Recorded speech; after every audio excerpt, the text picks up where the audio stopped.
Assalamualaikum warahmatullahi wabarakatuh. Kami dari kelompok 2 akan memaparkan hasil diskusi dan analisis kami terhadap rancangan rencana pembelajaran sumber daya alam, pembelajaran mendalam di kelas 7 untuk mata kuliah pengembangan dan perencanaan kurikulum. Sebelumnya, perkenalkan kami dari kelompok 2 dengan anggota saya sendiri Rabiatul Adawiyah, Jalaluddin Akbar, Miftahul Huda, Linda Ifada, dan juga Rahmi Rahmayanti. Selanjutnya kita akan masuk kepada bagian yang pertama, yaitu mengenai analisis dan desain ulang RPP sumber daya alam di kelas 7.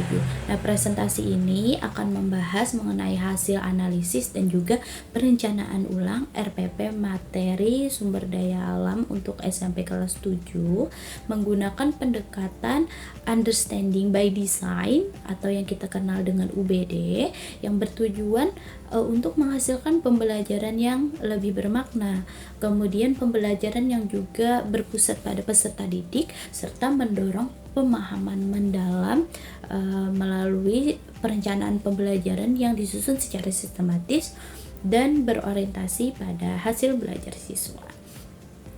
Baik, kami telah melakukan evaluasi desain pada rencana pembelajaran terdahulu. Nah, analisis terhadap RPP ini kami dasarkan pada 3 kerangka utama UBD, yaitu penentuan hasil belajar yang diharapkan, penentuan bukti penilaian, dan rencana pengalaman belajar. Nah, dari evaluasi ini kami bertujuan untuk mengidentifikasi aspek mana yang telah dilaksanakan secara efektif, kemudian aspek mana yang perlu diperbaiki agar pembelajaran ini lebih selaras dengan tujuan yang telah dibuat sebelumnya dan juga kebutuhan oleh peserta didik. Nah, setelah dilakukan analisis dan evaluasi pada tahap sebelumnya, kami menemukan bahwa RPP ini memiliki beberapa keunggulan atau kekuatan utama yang terletak pada tujuan pembelajarannya dan juga asesmennya. Nah, pada tujuan pembelajarannya telah disusun sesuai dengan hierarki kognitif Bloom sehingga ini mendorong kemampuan siswa untuk berpikir kritis. Adapun asesmennya, asesmen pada RPP ini telah menggunakan asesmen yang autentik berupa produk kreatif seperti poster atau video sehingga ini memberikan kesempatan kepada siswa untuk menunjukkan bahwa menuangkan pemahaman mereka secara nyata, sekaligus juga mengembangkan keterampilan abad 21 seperti berpikir kritis, kolaborasi, kreativitas, dan lain sebagainya. Nah, ya ini adalah langkah yang baik agar rencana pembelajaran berikutnya bisa lebih optimal. Baik, selanjutnya akan dibahas mengenai kesenjangan dan kelemahan rencana pembelajaran yang telah digunakan tadi. Materi selanjutnya akan dibahas oleh rekan saya. Terima kasih. Baik, perkenalkan saya Miftahul Huda. Di sini saya akan melanjutkan pembahasan pada tahap pertama, yaitu tentang evaluasi desain awal. Nah, di sini kami menemukan beberapa kesenjangan yang perlu diperbaiki agar pembelajaran lebih sesuai dengan prinsip understanding by design atau UBD. Yang pertama, pada aspek struktur UBD. Nah, RPP awal belum menampilkan essential questions dan big ideas secara jelas. Padahal, kedua komponen ini sangat penting untuk membantu peserta didik memahami konsep besar yang ingin dipelajari. Tanpa adanya pertanyaan esensial dan gagasan utama, pembelajaran berisiko hanya berfokus pada penguasaan fakta atau hafalan materi tentang sumber daya alam tanpa mendorong pemahaman yang lebih mendalam dan bermakna. Nah, yang kedua, pada aspek diferensiasi, pembelajaran masih dirancang secara klasikal dan seragam untuk seluruh peserta didik. Belum terlihat adanya strategi yang mengakomodasi perbedaan kebutuhan, minat, maupun kemampuan belajar siswa. Akibatnya, peserta didik yang membutuhkan dukungan lebih atau tantangan tambahan belum mendapatkan pengalaman belajar yang optimal sesuai karakteristik masing-masing. Nah, yang ketiga, pada aspek rubrik penilaian. Rubrik yang digunakan lebih menitik beratkan pada tampilan atau estetika produk digital yang dihasilkan siswa.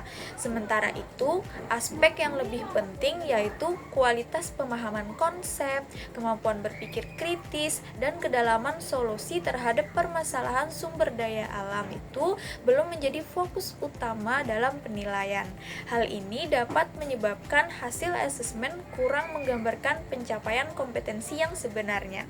Nah, berdasarkan ketiga temuan tersebut, diperlukan desain ulang RPP yang lebih selaras dengan kerangka UBD, mengintegrasikan pembelajaran yang berdiferensiasi, serta menggunakan penilaian yang lebih menekankan pada pemahaman konseptual dan kemampuan berpikir tingkat tinggi peserta didik. Warahmatullahi wabarakatuh. Perkenalkan, nama saya Jalaluddin Akbar. Di sini saya akan melanjutkan presentasi dari teman saya, yaitu bagian kedua, rekonstruksi desain tahap 1. Menetapkan pemahaman bermakna dan pertanyaan pemantik untuk deep learning. Tahap pertama, hasil yang diinginkan yaitu pemahaman bermakna enduring understanding. Nah, di dalam enduring understanding ini ya, ada dua pilihan, yaitu pilihan konsumsi manusia hari ini menentukan kualitas hidup generasi masa depan. Selanjutnya, eksploitasi SDA atau sumber daya alam di satu wilayah berdampak sistematik pada ekosistem global. Nah, pertanyaan pemantiknya, apakah kesejahteraan manusia harus selalu mengorbankan alam? Yang kedua, bagaimana gaya hidup kita diam-diam memicu krisis di tempat lain. Bismillahirrahmanirrahim. Perkenalkan, nama saya Rahmi Rahmayanti. Di sini saya akan menjelaskan bagian 3 pada presentasi, yakni tentang strategi penilaian, di mana kita sebagai seorang calon guru harus bisa menggeser fokus penilaian dari sekedar cuma peserta didik mampu memproduksi produk yang bagus menjadi peserta didik dapat memberikan solusi yang tajam dan mendalam pada sebuah pembelajaran. Nah, di dalam merancang rancangan pembelajaran kita sebagai seorang calon guru itu di dalam membuat rubrik penilaian setidaknya memuat 4 aspek, yaitu yang pertama adalah aspek akurasi dan analisis. Yang kedua adalah aspek solusi, dan yang ketiga aspek kolaborasi, dan yang keempat aspek teknologi. Nah, di dalam teori Grand Citizen Campaign, kita sebagai seorang guru itu dapat memuat 4 skala di dalam 4 aspek penilaian tersebut. Nah, di dalam aspek akurasi dan analisis, skala 4 atau skor sangat baik itu dapat kita berikan kepada siswa yang memiliki analisis yang tajam dan didukung dengan data real, serta siswa atau peserta didik dapat mengklasifikasikan sumber daya alam 100% dengan tepat. Nah, untuk skala 2 atau skor cukup, ini berisi peserta didik yang belum bisa menganalisis secara mendalam, tetapi mereka sudah bisa menganalisis secara umum dan terdapat beberapa kekeliruan dalam klasifikasi. Kemudian yang kedua adalah solusi dan persuasi. Skala 4 itu diberikan kepada peserta didik yang dapat menawarkan solusi yang konkret, inovatif, dan sangat persuasif. Dan skala 2 atau skor cukup itu dapat kita berikan kepada peserta didik yang masih memberikan solusi yang kurang solutif. Aspek yang ketiga yaitu aspek kolaborasi. Skala 4 itu dapat kita berikan kepada peserta didik yang dimana di dalam sebuah kelompok semua anggotanya berkontribusi secara aktif dan saling mendukung satu sama lain. Sedangkan skala 2 atau skor cukup dapat kita berikan kepada peserta didik yang di dalam kelompoknya hanya memiliki 1 atau 2 orang saja yang mendominasi dan aktif, dan kerjasama yang ada di dalam kelompok tersebut kurang dinamis. Kemudian pada aspek keempat yaitu teknologi, skala 4 atau skor sangat baik itu dapat diberikan kepada siswa yang bisa memberikan estetika di dalam presentasi, dan juga dia dapat mengoptimalkan fitur digital tanpa ada template yang harus menjadi contoh. Sedangkan peserta didik yang mendapat skala 2 atau skor cukup itu adalah peserta didik yang masih ada di tahap standar, di mana dia masih bertumpu dengan template dan tidak memodifikasi template itu sehingga itu menjadi ciri khas mereka sendiri.